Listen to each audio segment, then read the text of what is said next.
lang dyan.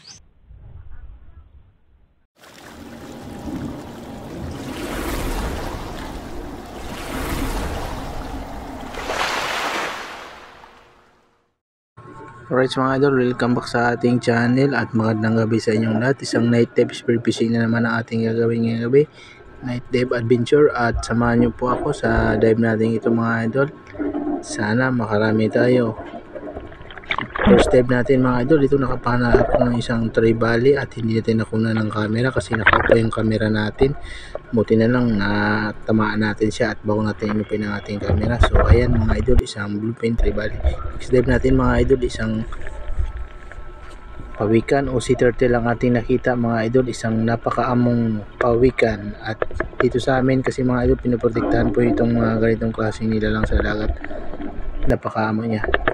Next dive natin mga idol, dito nakita tayo ng isang unicorn o yellowtail, orange yellowtail unicorn fish. So ayan, unang pana natin, buti na lang magaganda ang pagkakatama at hindi na nakapalag. So sinundan lang natin ang pana ulit para madala natin pa itaas. Isang masarap na pang ihaw ito mga idol, itong klaseng unicorn. So ayan.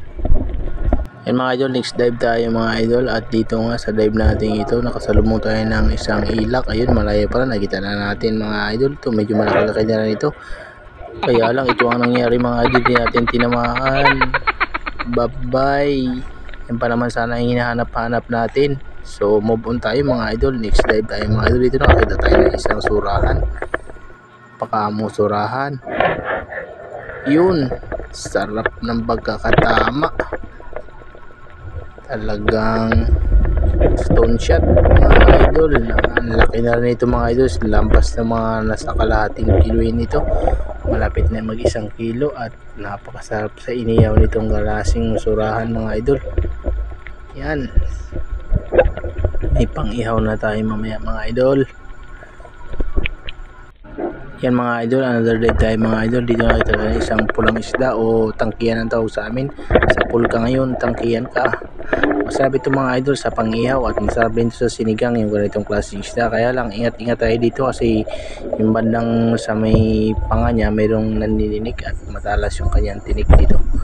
So another day tayo mga idol. Dito nga nakapana ako ng isang surahan, hindi naman natin nakuha ng video mga idol. Malaki na ito, nasa 1.3 kilos na ito mga idol.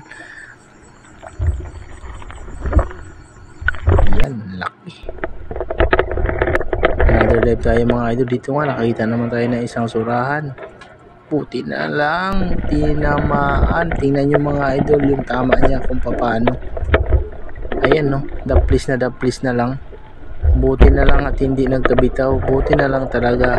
Yung ganitong klaseng surahan ay medyo matigas yung balat, kaya hindi pa rin nakatanggal yung pana natin doon sa ano niya, balat.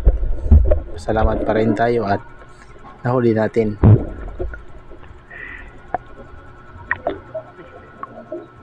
Muntik nang magkabitaw mga idol.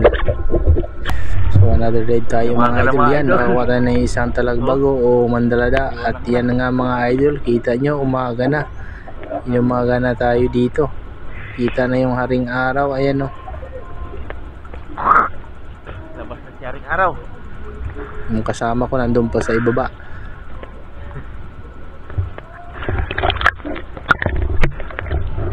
Yan nga mga idol, dito uwi na kami dito mga idol kasi umaga na. So ito mga naging huli natin mga idol. Ayan, dalit ng surahan, 3 piraso malaki at isa yung medyo maliit konti. Sarap na pang iyaw na yan mga idol.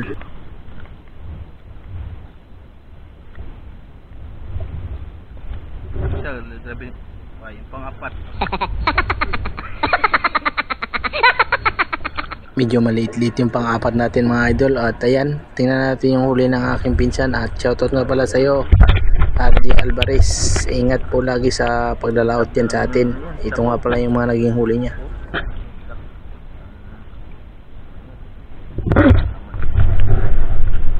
Ay, inumaga na. Talagang pagusto. At yun nga, nakadali siya ng isang malaking ilak. Yan sana hinanap-hanap natin, kaya lang di natin nahuli yung isa. Pinapangarap natin kaso hindi tayo nakatama. Kakita rin sana tayo. Pati na. A few moments later. So ayan nga mga idol, nandito na kami sa bahay at dito na nga nauli natin mga surahan. Iniihaw na natin yan mga idol. Ayan, tumutulo-tulo na yung kanyang taba. Sobrang napakasarap niyan mga idol. Shoutout nga pala kay Dangsky Pabiliar Alvarez. Ito na nga ang inihintay na natin mga idol. Kainan na. At nung binaligtad ko, wala na palang laman ng kabila. Yun mga idol, maraming salamat sa panonood ng ating video at sana ay nagustuhan nyo ang episode natin ngayon. Hanggang dito na lang. Maraming salamat sa panonood at maraming salamat din sa inyong suporta. God bless you all. Bye bye.